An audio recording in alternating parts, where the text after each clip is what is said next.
In a small town nestled among the hills of England, there was a cluster of secondary schools, all serving communities grappling with economic hardship. These schools were filled with children whose faces told stories of resilience, many from racially marginalized backgrounds, navigating their way through an education system that often misunderstood them. Their voices, vibrant, fluid, and rich in diversity, echoed through the classrooms, corridors, and staff rooms, each child weaving together languages, dialects, and varieties of English into a beautiful tapestry of spoken expression. Among them was a teacher, someone who had spent years observing the intricate dance of language in these spaces. This teacher, let's call them Sam, had dedicated years of fieldwork to understanding the linguistic creativity of these children.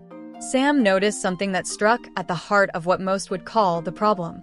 The children were more than capable of complex syntax, rhetorical flair, and a depth of technical vocabulary. Yet, when Sam spoke with the teachers about the students, the language they used was often full of criticism and misunderstanding. "They're limited," some teachers would say, shaking their heads. "They need to learn academic language if they want to succeed." Others would argue that the children needed to speak properly, that is, in what was deemed standard English. Still, others lamented that they were simply not articulate enough. What Sam saw, however, was something quite different. These children were not lacking in language. They were brimming with linguistic dexterity, drawing from rich pools of speech that often defied the narrow constraints of traditional classroom expectations. Yet, in the eyes of many teachers, this was seen as a deficiency. Sam knew this wasn't a matter of individual teachers' failings. This was something deeper, a pervasive set of beliefs that had been baked into the very fabric of education.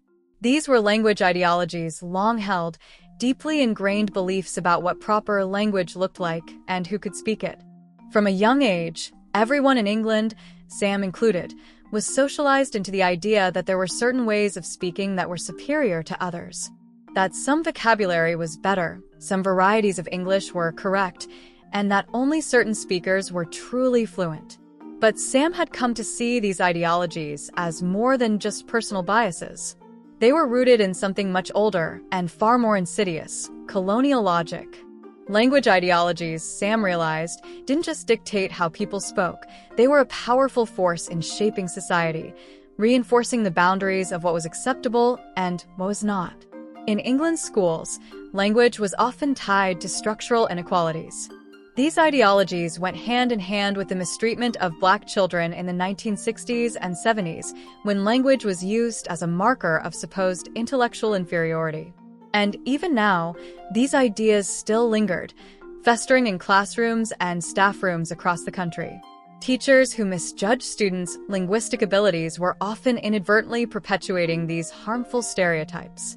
Sam had seen how these beliefs shaped the way children were treated, how their voices were stifled, and how their identities were erased. In the early 2000s, studies had revealed how Ofsted, the institution responsible for inspecting schools, often labeled the language of Black, working-class children as a barrier to success, a sign of disengagement, and a reflection of poor behavior. Teachers sometimes unfairly assessed pre-service teachers based on accents or speech patterns that had nothing to do with their teaching ability, but everything to do with deeply entrenched perceptions of what acceptable speech should sound like. But Sam also knew that language ideologies were not static. They evolved. Over time, they had taken on new forms. They were no longer just about restricted codes or verbal deprivation, as they had been in the past.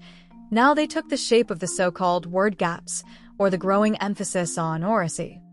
But despite these new terms, the core of the ideology remained the same: the belief that marginalized communities were lacking in language and that it was their responsibility to change. Sam had seen this in action, in the way educational policies and media discourse framed linguistic diversity as something to be fixed.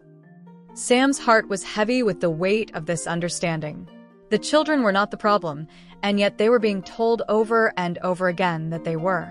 For years, ethnographic research had shown that these children were, in fact, linguistically rich, possessing a wealth of expressive power that many educators simply failed to recognize. The issue was not with the children's language. It was with how their language was perceived. But the solution, Sam knew, wasn't as simple as changing a few minds. To dismantle these harmful ideologies, it would require more than just teaching teachers about sociolinguistics. Sam realized that building a future of linguistic justice meant transforming the very structures of society. It wasn't enough to convince individuals to accept non-dominant languages. It was about radically rethinking the systems that upheld these beliefs in the first place. Sam's work, which had started in the classrooms, began to extend into broader realms, examining the links between linguistic oppression and other forms of social injustice. The same systems that marginalized the children's language were the same ones that denied them access to the basics of life: education, healthcare, food, and housing. To create a truly just society, Sam believed, was to uproot these inequalities, to refuse to place the blame on marginalized communities for their own oppression. In the end, Sam's work wasn't about convincing the children to change. It was about forcing society to see them for who they truly were: linguistically capable, brilliant, and deserving of the same opportunities as any other child.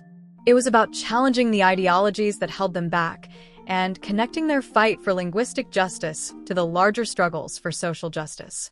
Because language, Sam understood, was never just about words. It was about power, identity, and the future we choose to build.